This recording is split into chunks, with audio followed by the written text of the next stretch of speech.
vitorioso, por lá recebendo abraço daquele povo amoroso. Mas o posto fazendeiro foi o maior invejoso.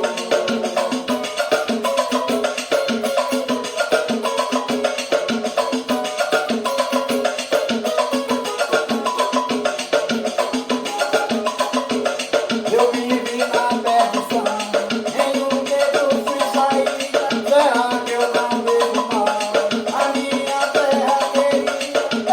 Eu me perdoar pra terminar nossa vida. Levou nós dois pro hotel, a cilada foi perdida. Mas o amor derrotado, veneno é nossa comida.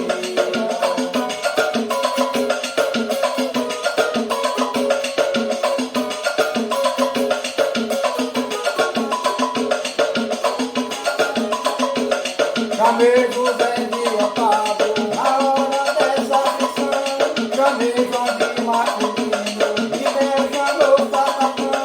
O castigo do bandido virá nossa salvação. Veio uma mulher da sopa, decreta que foca a mão. Saiu da carreira, foram até o batalhão.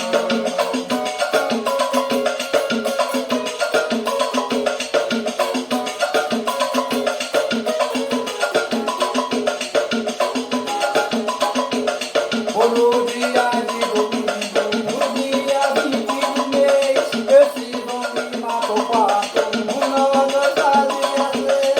Vamos ver o delegado, por nome José Ribeiro, pra pegar esse bandido e guardar lá no chaveiro.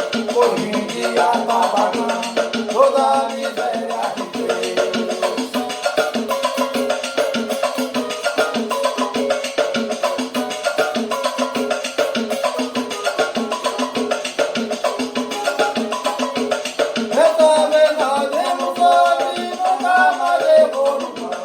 Foi a derradeira vez.